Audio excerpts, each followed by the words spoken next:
Good morning, everyone. Welcome to 1 Million Cups. Come on in and grab a seat. By a quick show of hands, I won't make you leave it high. Just a quick flash. How many of you this is your first time in 1 Million Cups? All right. See, not everybody saw that, but I saw that. That's great. Well, for those of you that are new, those of you that aren't familiar and haven't heard my full spiel, I'll save you. I'll give the full spiel. 1 Million Cups, what is it? 1 Million Cups is done every Wednesday, rolling across the country in 30 cities. Tulsa was the 23rd city, which I like because I'm a Bulls fan. So Michael Jordan history there. We will have 2 startups present today for 6 minutes, and then we'll open it up for 20 minutes of Q&A with each startup. And that's where you guys get to ask pretty much whatever you want to ask that semi-pertains to what they're up to. And we get to learn from them, and hopefully they can learn something from us as well. I like to call it, it's like Magic School Bus. It's like experiential learning. You get to go on a field trip, see where they succeeded, maybe where they're stumbling or failing, and we can learn from that and hopefully apply it to our own businesses. One of the cool things that I like about 1 Million Cups is it's run by entrepreneurs. And so everybody in here, some of my community organizers, Brad's over there, I'm Tim, by the way, Barron's in the back, and we also have a guy named Dustin who's working on his company right now, so he couldn't be here today. We're all entrepreneurs, which is cool. So we sort of understand the struggle and how much coffee it takes to actually run a successful company. Did I get an amen on that one? Yeah. All right. We've got a special guest this morning. We'll save him. He's going to come during announcement time and just share. He's the co-founder of 1 Million Cups. He's actually in town this week. We didn't make him up. He's not a puppet. He's a real person. And you will meet Nate Olson here in a little bit. But before we get there, I'd like to introduce you to Adam Bush. He's our first speaker this morning. He has a new venture and company that's working on a television show for preschoolers. It's called Pete and Penelope. And I think it's really cool. I had a friend actually at Disney World this week, and I asked them, did you see Pete and Penelope there yet? Just to mess with him. And he was like, no, but that sounds like an incredible show. So anyway, we have Pete and Penelope here. We had them arranged as Penelope and Pete, and we thought that wouldn't suit Adam right. So introducing Adam Bush, Pete and Penelope, give it up. 6 minutes and the clock is ticking. My name is Adam Bush, and I'm the co-creator of a brand new in pre-production television show for preschoolers. It's called The Wonderful World of Pete and Penelope, and those are those guys right there. But that's too small, so I had to make them a lot bigger right here. So there they are. They're brother and sister, and I'll tell you about them in just a little bit, but before I do that, I'll tell you a little bit about me. I'm a huge fan of storytelling. It's like my favorite thing in the entire world. Pixar, Disney, the Muppets. Like, if you want to have a conversation that'll last all day, ask me something about that. And so, for the last 10 years, I've professionally worked as a writer and a creator of all kinds of characters, specifically for kids and families. In fact, I think I have a picture of, yeah, there. That's me on the left side, in case you couldn't tell. I'm not the pelican, but that pelican is there on the right side. That's one of the characters I've worked with. Those are a couple of characters. If you've ever wanted to have the opportunity to make your grandfather or your grandfather-in-law into a character, it's really fun, which is what I did, and there they are right there. Their names are Miller and Fillmore, and then these are a couple of other characters that I've worked on over the last couple of years. So just to let you know, when I talk about puppets, which I haven't mentioned yet, but that's what the show is, it's a couple of puppets. They're not crappy puppets, they're cool puppets. So that's kind of what they look like. Anyway, this is Pete and Penelope, and the show is a half-hour long live-action television show. Pete and Penelope are puppets. They're not created yet, but they will be puppets. And the show takes place, get a little sketch here, in the treehouse. And the treehouse, we wanted to design something that was like the ultimate for kids. And we got the main clubhouse right there in the middle on the left side. That's Pete's, where he has pirate adventures and space adventures. Over on the right side, you got Penelope's perfectly pink boutique. And so this show is designed not to teach kids, not to help them with their IQ. That's what a lot of shows do, which is great. Math, science, reading, that sort of thing. Our show is designed to help kids with their EQ, their emotional quotient. We want to help kids learn how to have good character. We want them to learn how to be selfless, not be selfish. We want them to be kind. We want to put them in situations where Penelope is being a little brat, and we teach Pete to be super kind to her. Even though she's being mean, he's going to love her. Those are the kind of things that we want our show to communicate. We want to be an aid to parents. We want parents to be able to say, hey, remember how Penelope was how she shared? Maybe you could do that as well. So that's the goal here. That's what we want to do. There are other characters that are in the works, but these are the main two characters. Pete's about 7, Penelope is about 5, and I really love them. So here's what we're doing. I think I got a couple of minutes left. We are in pre-production. We're still working out the details of the show. This is my favorite part, honestly, is creating from the ground up. And we want to film it here in Tulsa. We believe that the talent is here. We've worked with some great people who are fantastic at this sort of thing. Obviously, this is something that people in Los Angeles or San Francisco or New York could do, but we want to keep it home. I love Tulsa, and I think that we can grow it here. And so we are, beginning in 1 month, going to launch Pete and Penelope.TV. And it's a Kickstarter campaign without the Kickstarter. And basically we're able to use every dollar that people sponsor with to create the pilot. We've got a set number that we've got to reach to be able to do that. But we've got the people, we've got the right puppeteers, we've got the right creators and artists and puppet builders around the country that we have worked with in the past, some of the characters that you saw before. So in 1 month we're gonna launch this campaign, this crowdfunding campaign. Not only will we do it the normal way that people do with Indiegogo or Kickstarter, but we're gonna seek corporate sponsorship around town from organizations that want to help us keep it here in Tulsa, so that we can film it in Tulsa, we can sell it from Tulsa, we can write from Tulsa, and we can also be able to build upon that and do more shows just like that. So that's it. That's the whole thing that I'm talking about. It's the whole presentation. Hopefully you guys have some questions. Thank you very much. All right, thanks, Adam.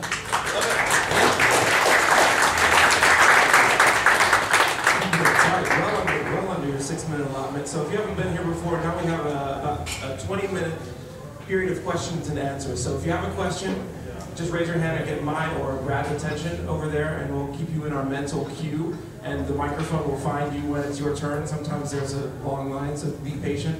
If you have a follow-up question, that's okay, just hold on to the microphone. If you don't have a follow-up question, then hand it back to us, or hand it to whoever we direct you to. So let's start out. Who has a question for Adam about Penelope? So, Adam, you've got this thing, say, soon you'll have it made. What's the next step? How do you get it distributed? Who sees it? How do you see it? So, thankfully we've made some networking connections, specifically with Pixar and with the Jim Henson Company. My first goal would be, and that is going to happen, that's already in the works. As soon as we have the first the pilot, we are going to present it to the Jim Henson Company. My goal is to sell it. Now, I would like to continue to be a part of it, but a big, overarching goal here is to be able to sell it in a way that helps us do more here, so that we can make more shows here, so that we can use more talent here, that sort of thing. So that's it. We're gonna create it, and then our goal is to sell it. If we don't sell it right away, we're gonna keep filming, and we'll make as many episodes as we need to. It's gonna be funny, and that's a big deal for me. Is it's funny. It's cliche to say entertaining and educational, but we want it to be really entertaining, so that kids keep coming back and keep coming back and keep coming back. The reason we chose kids this age is because we want them to be able to identify with them, so it'll work really well whenever Pete does something funny. They'll laugh, the whole thing. That's the goal there. And so, I see lots of YouTube clips that your kids continue to ask you to go back and watch. 2 minutes, 3 minutes, something funny that Pete does, something fun and beautiful that Penelope does, that sort of thing. So that's what we're going to do. Hopefully that answers your question. I'm interested in your funding process. You talked about crowdfunding. I wonder, have you done this before? What about the traditional funding methods? Is it difficult? How much skin in the game do they ask you to put in? And just tell me about your funding process. So probably the best example, I haven't ever crowdfunded before. I've watched a lot and cheered people on.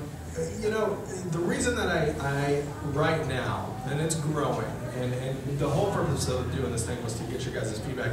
I forgot to mention this. We've actually never talked about this publicly before. Like outside of me talking my wife's ear off over the last 8 months, we have never presented it to people that we don't know. So just our friends and family know about it. So this is really exciting for us. And the goal here was to get everyone's feedback because you guys are the kind of people that I feel like would be passionate about this sort of thing or not, and then I would figure that out.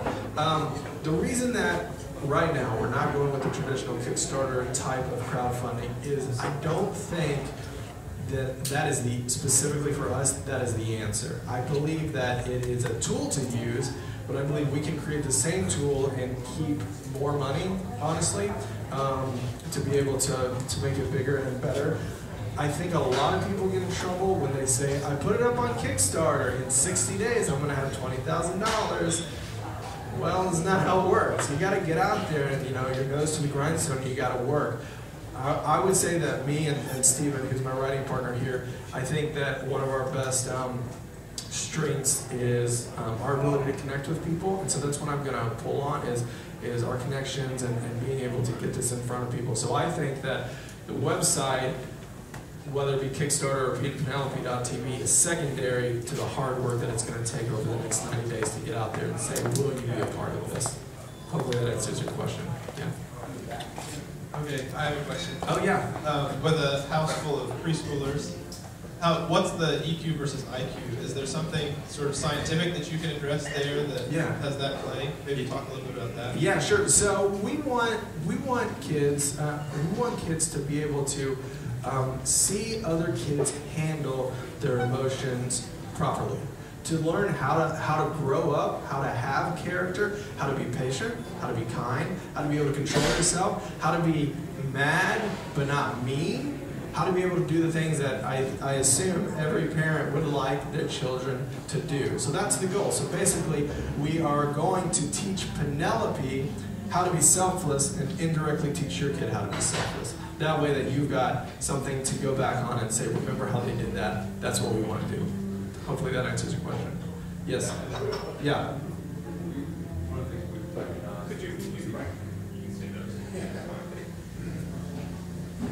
Stephen Posey, Adam's writing partner. To kind of add to what Adam said, one of the things we recognize is just kind of on our own, is that people with the highest IQ aren't necessarily the most successful people in life. It's the people that know how to interact with people and have the highest EQ. So the earlier we can get that started with our own kids and helping other people's kids do that, that's kind of the goal. So. He should have done a presentation. That was good. Yes.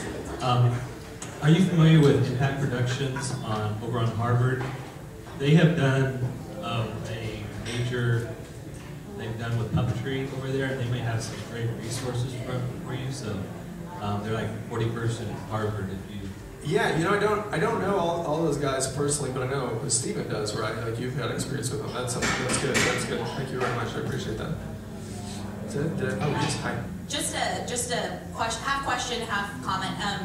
When do you plan to have your puppets done? And when you do have them done, do you plan to take them off screen with promotional events? And I just say that selfishly because I plan a lot of events, and I would love to have your brand out there with events for families and kids. I think that's a huge market here. Yes, I didn't quite understand the second part, but I liked it. do you plan on making it off screen, like taking your puppets? Oh yeah, like doing live shows. Yeah, live shows. Yes, and something I totally forgot to talk about. I'll answer your first question. Second, something I forgot to talk about is, see who's going to make fun of me for saying this. I am a childhood cancer survivor.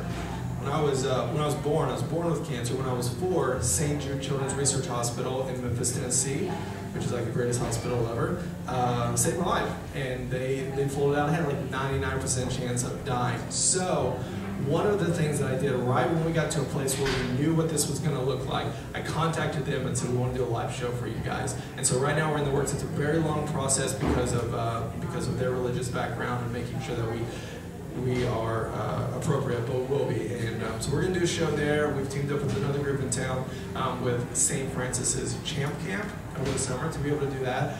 But I like to perform it all over town. I like to do small events. I like to do big events, both as fundraisers and as awesome events for kids. The puppets are going to be the first thing that'll be built. It's a pretty large chunk of change. I would guesstimate it'll be over the next 2 months, and which will be good because the first question that people usually ask is it a cartoon? Which isn't a totally negative question, but it'll be a little easier to communicate what we're doing. Okay. Yes? You guys did a great job, by the way. Thank you. What is the web address? Oh, okay. So I don't know if I mentioned this at the beginning, but we begin this in 1 month, so you won't find anything there right now, but it's Penelope.tv. If you want to follow along right now, you can follow me on Twitter at Adam_Bush, and you can also follow Pete Penelope. And I had one more follow-up. Yes, I will accept it. What are some other TV shows out there that would be your competition? Oh man, all the television shows for preschoolers. You know, he said a lot of shows that have to do with your EQ. There's not a lot. Sesame Street would probably be the #1. They go back and forth, and obviously they're the most successful preschool program ever. I have told people this, which helps to communicate what our show will look like. Our show is a mix between Sesame Street and Pee-wee's Playhouse, which is like the best show ever. I don't think I mentioned this at the beginning. Every time the kids enter the treehouse, it comes alive, and there are characters within the treehouse. Some of them are normal characters, and some of them are, objects, things like that. So I would say that anything like, it's actually not even on anymore, anything like Bear in the Big Blue House, they did a really good job. They're Jim Henson Company production, and they sold to Disney. They're a really good example of what we're doing, although they went away when Playhouse Disney went away. So there's a few of them, yeah. But most of the shows have to do with teaching kids educational skills. So have you used a lot of research around the emotional intelligence stuff, or where are you drawing the lessons from? Is it just you guys kind of coming up with it in the writing room, or how do you connect that to actual research and aid? Yeah, I'll say it started out just by seeing a little gap in the children's programming, something that somebody could jump in on. I would say probably the biggest bit of research we've done, and probably half the reason he's a great writing partner, is that Steven has children that are this age. And so the majority of the time when we're talking about plots or the pilot or writing, it has something to do with what he's teaching his kids. And then of course, not just him, but we've got lots of friends, that sort of thing. So we're just filling a need that we see like personally. And that's kind of that would be the big answer. Was there a strategy in choosing puppets over cartoon, or do you just like puppets more and that's why?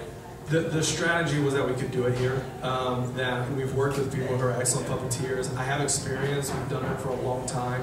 It's something that I know. I don't know, I mean, I know very little about animation, and even less about 3D animation. This is something that I feel like is a tool that we've used, and I think that if you know it and you're good at it, you should try to use it. So it's just kind of, that's why we chose it. And yeah, and I do love puppets. I'm kind of a puppet nerd. So, over here. Sorry. So when I was a kid, they had, I'm going to date myself, but shows like Uncle Zeb, where there was a live audience of Tulsa kids, and sometimes got to be on the show. Is that the format you're doing, or is it going to be without a live? There won't be a live audience. No, there won't be. Honestly, one of the reasons is because we're pulling on some of our strengths again, and that is just our relationships with cinematographers and videographers in town. We feel like that we can do a really good job if we just film on a set. Oh, yes. Kind of stole part of my question. As far as interaction, maybe not live audience, but are they going to interact with real people or real kids? Are they going to, like, my son be able to come sit down and talk to them and learn life lessons or something? There will be some interaction on in the show with real people, but there will also be interaction between the characters, between Pete and Penelope, and the audience that's sitting at home. So it's a very Dora the Explorer, Diego kind of thing.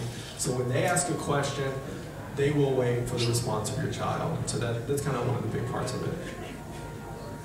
A couple of things. Number one, have you partnered at all with the Tulsa Children's Museum? No, but I will remember that. There's a lot going on there. Second, do you have any music in your show? Because there are a lot of recording artists that do actually really good children's music. Yeah, we are going to have a lot of music. We have a lot of experience working with a company in town called Creative Audio Lab, where we've written a lot of kids' music, and we're going to do the same thing here. Obviously, we'll do a theme song for The Wonderful World of Pete and Penelope, but also jingles that will help kids remember what we talked about in that episode. Just to bring from an abstract to concrete, how much money will you need to get the initial puppets built? Yeah. And then, kind of what are your target goals there?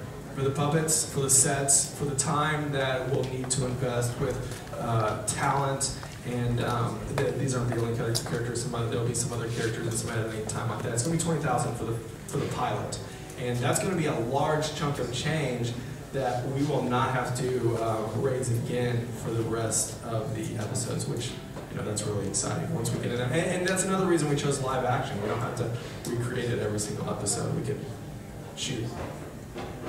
Two-part question. One, is the pilot script written? And then the second part, you mentioned the goal of selling it. And so selling it, does that mean you'd sell completely the creative and you just hand it off to Hinson by any other name, and then you'd stay here and develop another project? Or sell it in terms of distribution and hope that you'd still be able to retain making it here? Yeah, we're in the middle of writing and rewriting and editing the pilot script. So we're in the middle of it right now. As far as, I've gotten that question a lot, that second question, as far as how we will sell it, we're open. I want to do whatever is best, not only for the show, but whatever is best for continuing this in Tulsa. And so if that means we're selling it off and to somebody that we trust, and they take it from there, and we're able to move on to the next project, that's fantastic. If we're a part of it, I'm excited about that as well. It's whatever is beneficial to keep revenue going so that we can continue to create original content. Yes. I'm sorry, over here. Can you tell us why you're rejecting Kickstarter and Indiegogo and what your resources are for an alternate funding platform? My biggest reason right now for not doing it like that is I believe that we can raise more money this way. I believe that the platform of Penelope.tv will work for us just as well as Kickstarter will, because we're the ones who are going to have to go out there and find the money, and we can keep all of it for the show as opposed to having to give a very large chunk to Kickstarter. That's the only reason. But we talk about it all the time. We're always open to whatever is best for the show and for the whole project. Okay, I have one. Can you act out a scene from the show real quick for us so we can sort of understand it? Oh man, we're out of time. Oh, the main question, I know you sort of want to get a little feedback too, so we'll ask this a little earlier, but how can we, sort of the community here, help you? What are you looking for, connection-wise or feedback-wise? How can we help you? All right, well, this is the moment of truth. This whole thing was about the feedback, and really I wanted to know if people like you, number one, understood the vision and I communicated, because if I can't communicate the vision, it's not going to go anywhere. And then number two, if you like the idea, if it's something that you said, you know what, whenever it's launched, I would consider being a part of it. So the two-parter is, did I communicate the vision well, and is it something you say, yeah, I would be a part of something like that? Yeah. So the best thing to do is follow you on Twitter, correct? Yeah, for now, okay. yeah. And then if you do that, you'll see exactly when everything launches, because I'll tweet the heck out of it. All right, let's give Adam Bush a hand.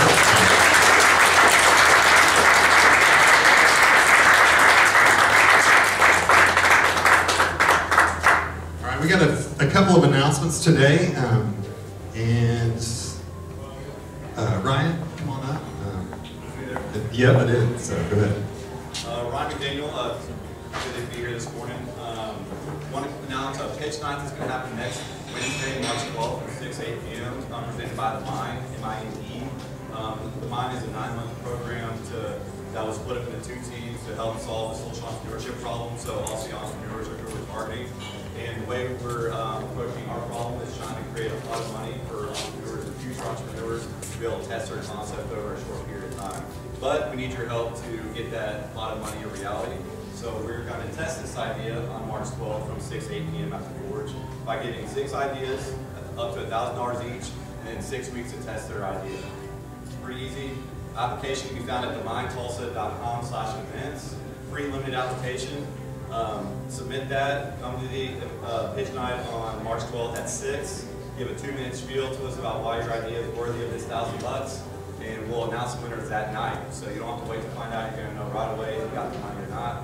And we're going to provide food, drinks, and we'll be able to network with the other entrepreneurs in the room that are trying to chase the same dream you have. So my name's Ryan. Also Mike Noche here in the crowd. Wave, everybody look. Stand up. He's wearing the same shirt and sport coat. If you have any questions, feel free to give him a call. But once again, that application is at themindtulsa.com/events. The event's March 12th at 6 p.m. at the Forge. Thank you guys. My name's Aaron Miller. I work for the George Kaiser Family Foundation, and Friday is a day that a lot of us in this room have been working really hard for a long time to get to. We are hosting a pop-up co-working day in the Ford building, which is an old warehouse built in 1917 in the Brady Arts District. They actually assembled Model T cars there when they got shipped in wooden boxes. But we are bringing in some speakers from LA, some people from Seattle to lead a community visioning process for what you want for a permanent, large-scale co-working space in Tulsa. So this is really important that we get your feedback. We really want you guys to come and work in this space for the day. We're going to have Wi-Fi, printer, scanner, copier, free coffee, snacks. It's going to be really cool. Port and Retro Den are bringing in all this furniture. We've got a couple other surprises for the day, but we're really, really looking forward to, especially the entrepreneurial community, showing up, using the space, giving us their feedback on what they want in a physical space, what type of people they want to work with, and what sorts of resources that they want to be able to access. So Friday, all day, 9 a.m. to 5 p.m., and then at 6 p.m. it turns into an art gallery and kind of DJ event. So we'd love for you to stop by anytime throughout the day. And this is really about what you guys want for the future of Tulsa's community. So we really want your feedback. Thank you. Thanks, Aaron. Thanks, Ryan. All right, now I have the amazing privilege of introducing one of the coolest guys I know, but unfortunately he doesn't live here in Tulsa. He lives up in Kansas City. He's one of the founders, co-founders of 1 Million Cups, and he's just become a good friend of ours, and we're just privileged to have him. He was supposed to come a few weeks ago and got sick at the last moment, and so he actually showed up yesterday. So if you guys could give it up for Nate Olson.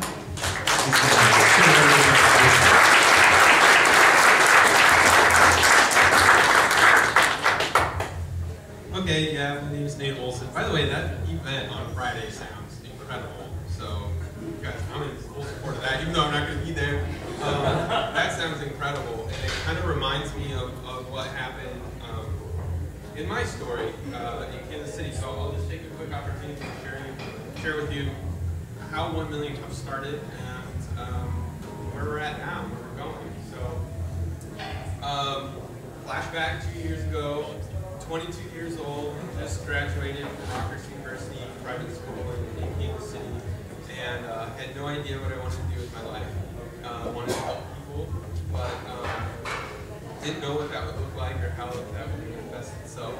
And I ended up getting a job offer to work in the entrepreneurship department at the Kauffman Foundation, which is the world's largest private foundation dedicated to entrepreneurship and education. It's about a $2 billion foundation. And in Kansas City, if you go there, you'll hear the Kauffman name a lot. There's Kauffman Stadium, Kauffman Center for Performing Arts, and there's also the Kauffman Foundation. And so, Ewing Kauffman is an amazing entrepreneur in Kansas City, and he built Marion Labs, a pharmaceutical company. Grew it, and when he sold the company, he made about 300 multi-millionaires in Kansas City.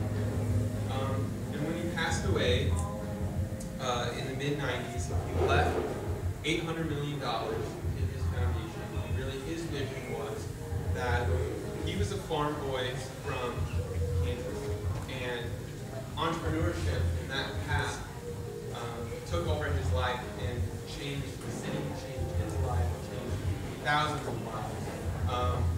And he really wanted to leave his money to be focused on how do we help more people start companies and go through this process of entrepreneurship. So that's what we have the pleasure of doing, is living out his legacy. So that's kind of the context.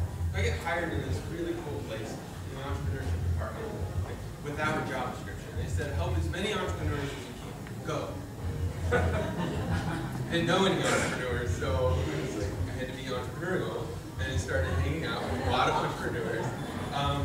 And for about 6 weeks, I went to every event for entrepreneurs. Most of them were after hours and at a bar. I'm not knocking it. I like having a good time, but it's not that productive if that's the only thing that's going on in the community. And I started, like, I'm just a connector by nature. It's one of the only gifts that I'm just really good at naturally. And I just started connecting people. And I think, like, in 6 weeks, I kind of became a community expert of who was doing what. And I thought that was really strange because we have the Kaufman Foundation there, the largest, world's largest, dedicated to this stuff. We have UMKC across the street, #1 entrepreneurship undergrad program. I don't know how they get those rankings, but yeah, they're ranked there, and really nobody has any idea who people are. So how do you help people if you don't know who they are? You can't. So that was the problem. Nobody knew who the entrepreneurs were in the city, including the entrepreneurs themselves. And so it's a very lonely journey. And long story short, I caught a blog post off of LinkedIn. I like LinkedIn. There's content on there. And there was a serial entrepreneur out of Chicago who wrote a blog post called A Million Cups. And it was about 4 paragraphs long. He said, more than anything, more than meetups, more than business plan competitions and co-working and things like that, I think that has changed Chicago starting here is entrepreneurs being more intentional about just getting coffee with each other. That was the premise of that. And I said, what if we get Kansas City entrepreneurs to drink 1 million cups of coffee? That was my pitch. The foundation. They're like, yeah, go do that. So what we did was, April of 2012, we invited 2 startups. Came in, and I think at the time they were presenting for 10 minutes or something like that. It's too long this time. But they presented, and there were 12 people in the room. We said, okay, come back next week. So the next week we had 20 people come, and the entrepreneurs who presented the first time kept coming back because they wanted to hear who the other entrepreneurs were. So for 6 months we grew from 12 people to about 120 each week. And then my boss said, hey, I think you got something here. Scale it. Sure, I've never done that before. Why not? To be really unique in this process. And so we launched our second city in Des Moines, partnered with some entrepreneurs, launched it in the coffee shop, and that's become our primary model. So in 2013, long story short, we scaled to an additional 21 cities in 10 months. It's blown up. I can talk about all the problems with scaling. Real startup failed already like 10 times. So anyway, we're currently today in 30 cities. This program happens every Wednesday morning. It rolls across the country. It's like throwing a party for entrepreneurs. And we have 3,000 people coming to our events, 55 entrepreneurs per week, presenting places that nobody really knows the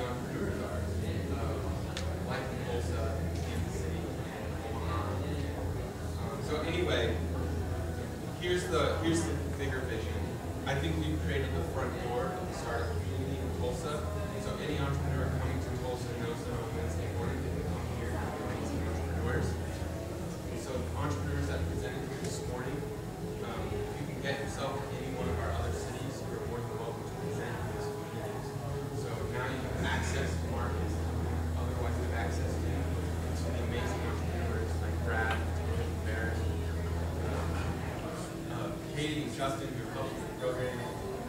All these people want to see entrepreneurs be successful. That's really the vision.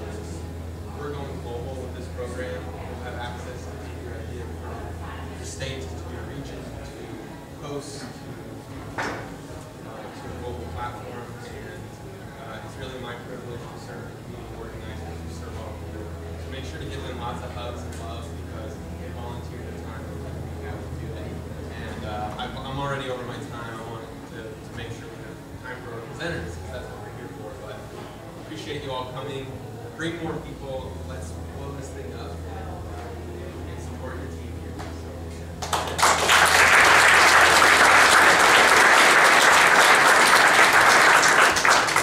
All right. Our next presenter is Johan Tallman, and he's with TRBO. Basically what it is e-commerce JavaScript, business to business.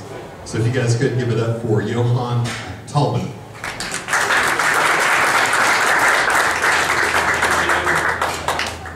Thank you for having me tonight, and it is not as exciting as puppets, but I'm trying to explain it in a way so it will be interesting for you, and it is a pure B2B solution, so my goal is also to share some experience we had when we started the company, how we raised money, and so if you have any questions about the process, I think that's more helpful than going over an application. We will probably forget in 10 minutes what we're actually doing. And the name we actually pronounce TRBO. Nowadays it's very difficult to get great.com domain name, so you have to be creative. And sometimes it's the other way around, where you find good domains.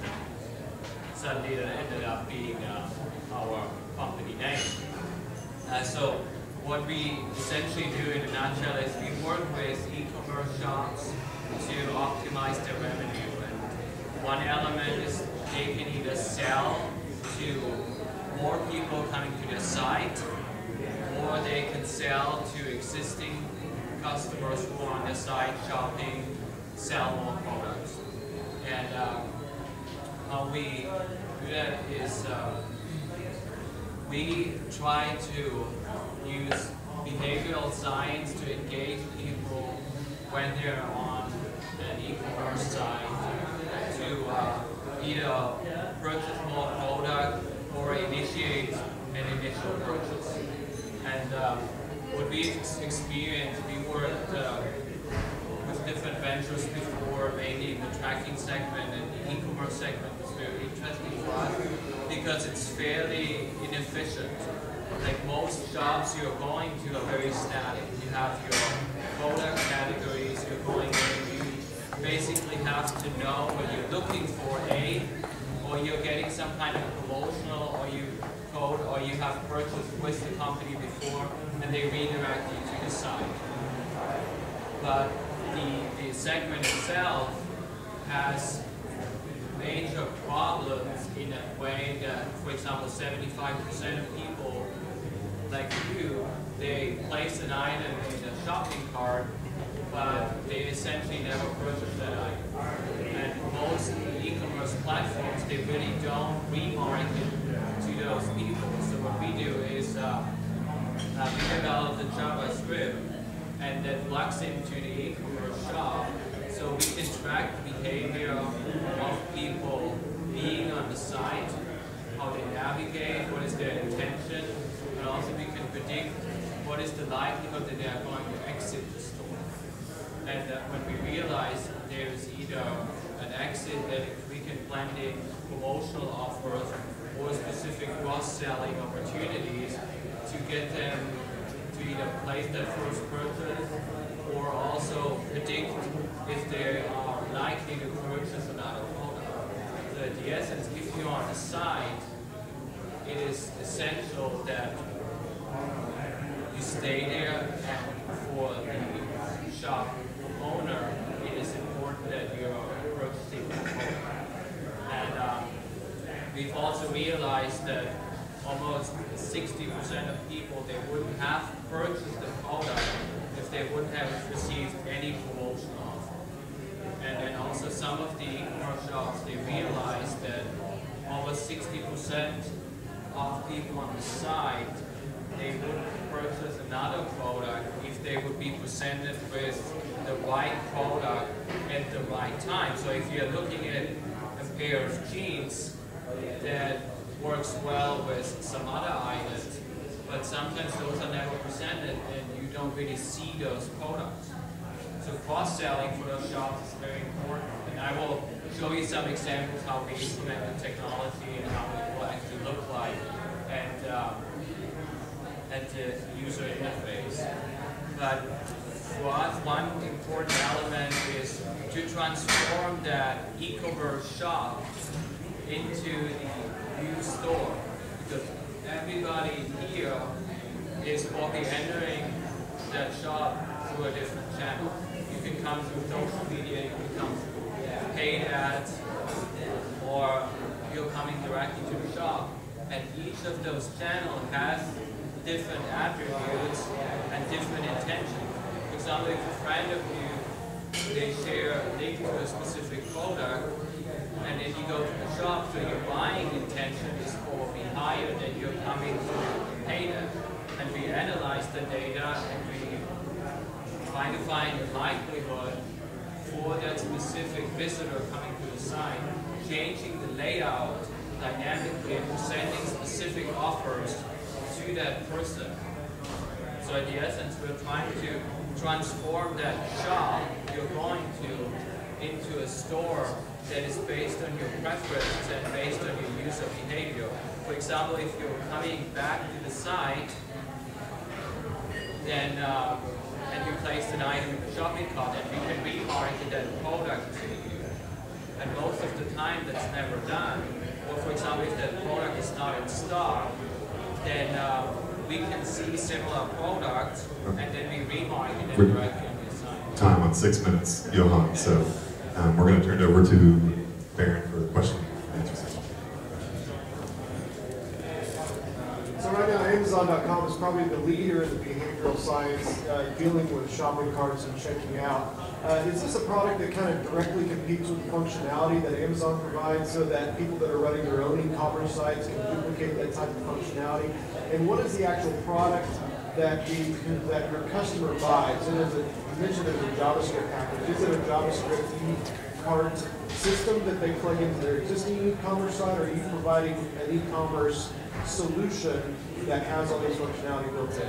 Now we work with existing e-commerce platforms, and the JavaScript is fully compatible with all current shopping carts. You can get custom shopping cart or some off-the-shelf solutions, and all they do is they just plug in the JavaScript, and then we can control all of the promotional activities and also the tracking.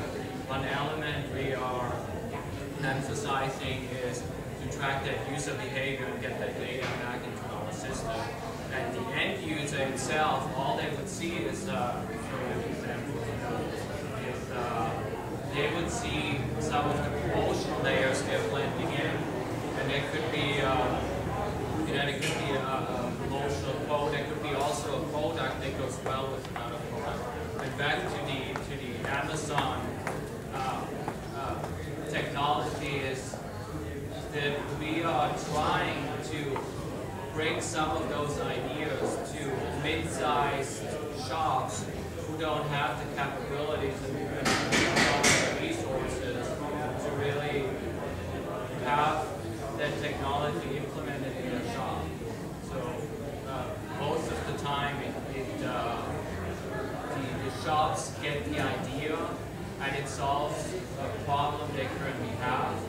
And also based on our revenue model, we show them the actual, we do A/B and split testing between different layers.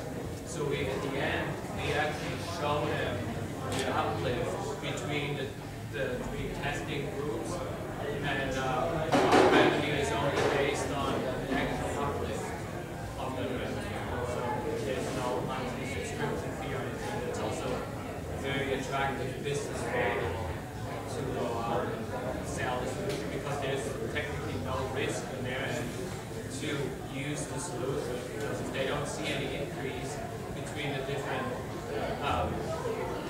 split testing groups, but there is no fee involved.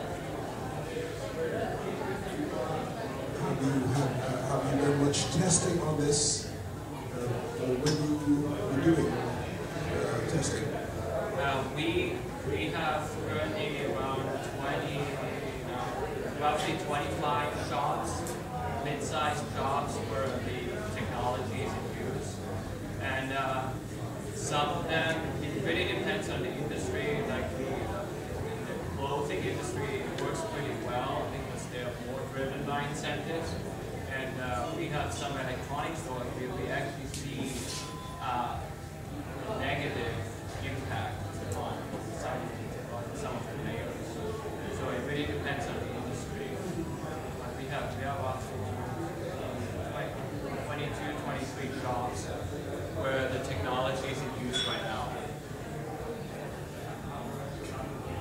Johan, can you tell us a little bit about your team?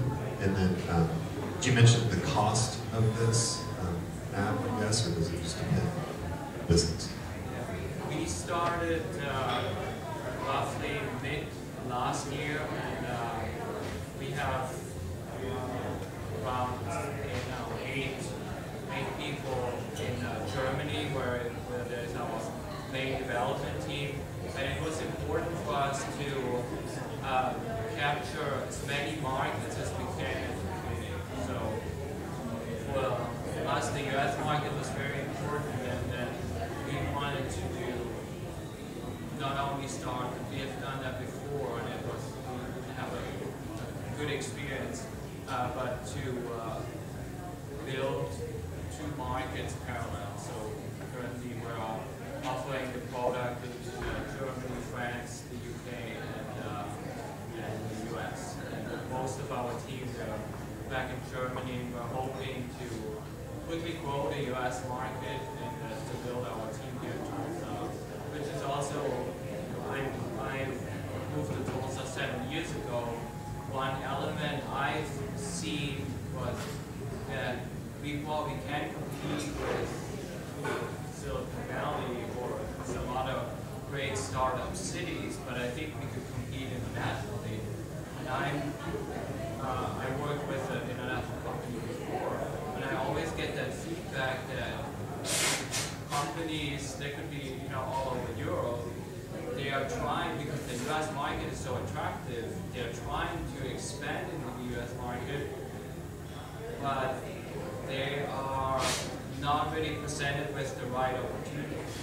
And it's sometimes tough for them to build an office abroad because they see there's so much cost to it. But it's not really a problem. Even kind of expanding on it, no idea of even going internationally, because that's a very, I think, one element we can use to make Tulsa more competitive, because it's very cheap to office and to deal with living expenses. So I think that could be an element to build that international experience. And the cost of it, yes. Yeah, I mentioned that earlier. It's the pricing model for us is very attractive to go out and get new shops, because they really don't take any risk, because at the essence, we're usually running a 30-day test, and then we show them the difference between the split testing groups and between the different layers, and then they quickly see the increase in revenue between those groups. And then we also base the pricing on a percentage on the actual uplift.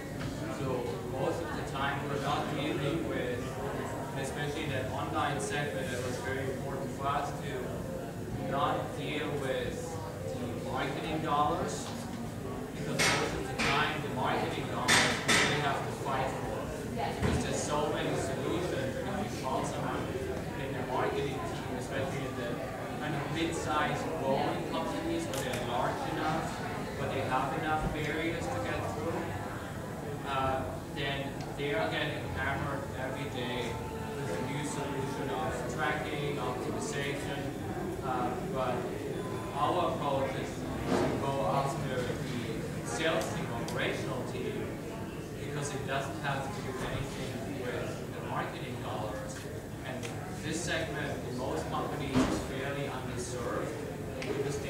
dealing with organization.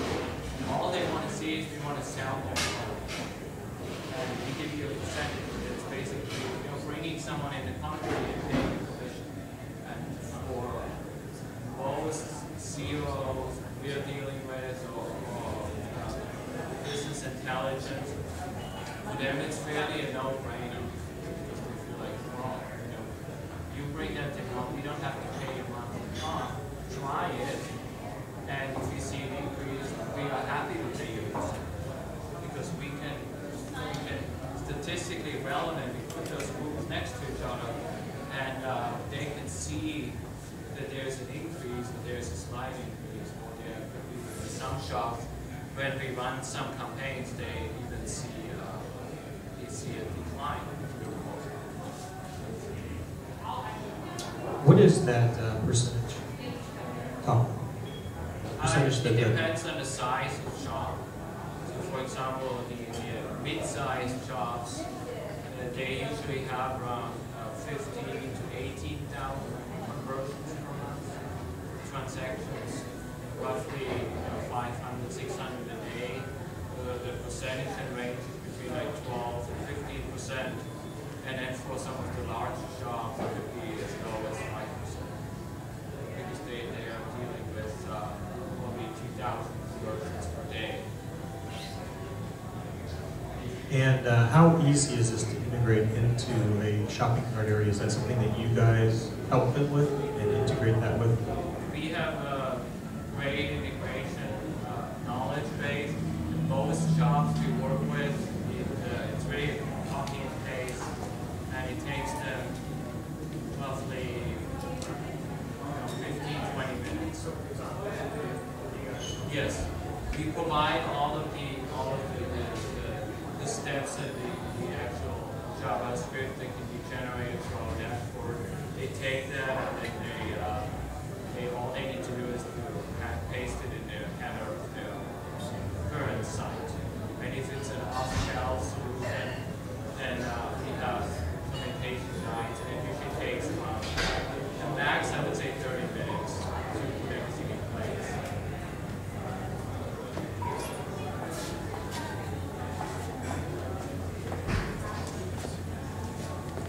So just to kind of follow up on that, so I've got a Drupal site that's based on kind of use Uber cart, but I really can take your product and paste that in and go back and get the module developers with the you can just get the code, and we have implementation guides for both off the shelf, Magenta, I suppose.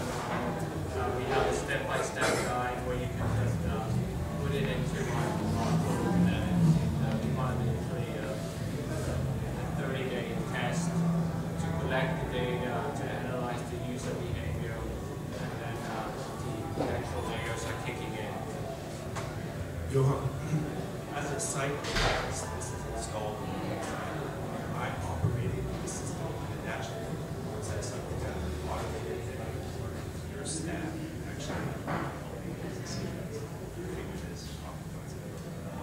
I know it's fully self-supported, so at some point when the campaigns are running, we hand over the dashboard login, so companies can go in, they can create new campaigns if they feel like we are running a spring special, then they can implement certain promotional offers. We also feed in all of the inventory into our system, because one goal is to cluster certain product groups, the jeans and then a couple t-shirts or the dress and the shoes, so they can cluster those products. So if somebody goes on one element of the site, they view that specific item, then we can also show related products with specific discounts. So, as someone unfamiliar with this market, I'm having a little bit of trouble understanding what size companies you work with. So, I don't know if you can name some of your clients or clients who are, or companies that are around the same size as the companies you work with.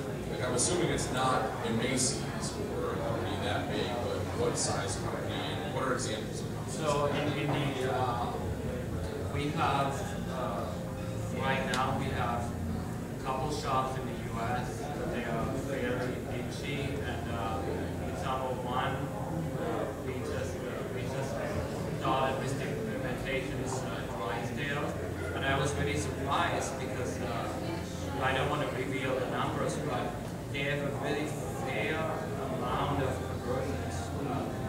So it's not. It seems to be like my first impression after. They are very retail focused, but their catalog is actually very established. The catalog in the online, so they're having 5-digit conversions transactions per month. So that's a very good shop size for us. And then it goes into, like, we work well with the discount, home, for shopping, and there's one Kings Lane, Wisteria, that's kind of the side. They're not the Macy's, but they're large enough, but they see the benefit of optimization. Johan, can you tell us a little bit about your entrepreneurial story, what some of the things you've learned about with business? So we started the company mid last year, and we worked together with the kind of the founding team, there are 4 people, and we worked together prior to that point for probably 5 years.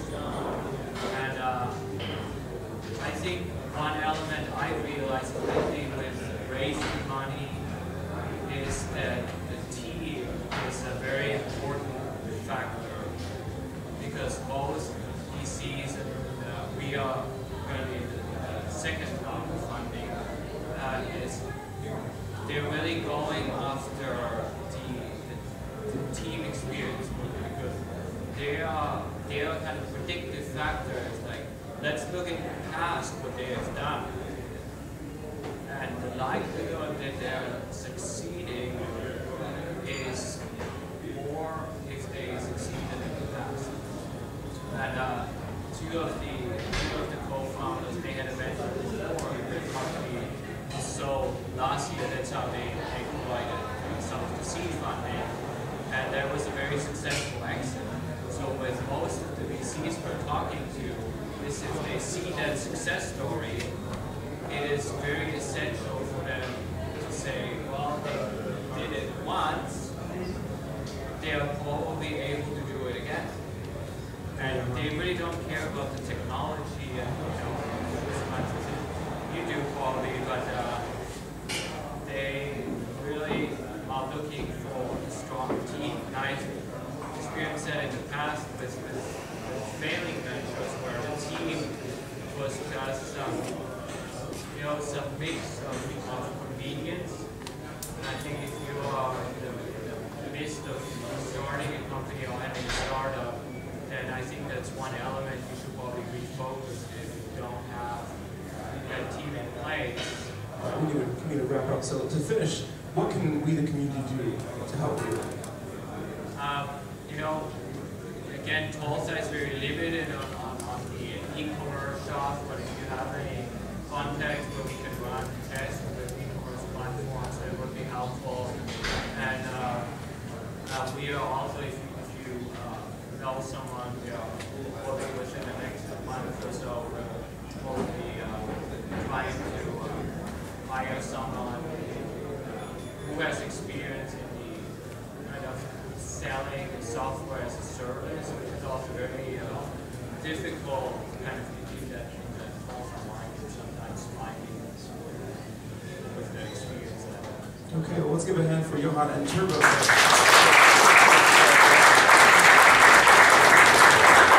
Let's also one more time give a thanks to Nate Olson and the Coffee Foundation.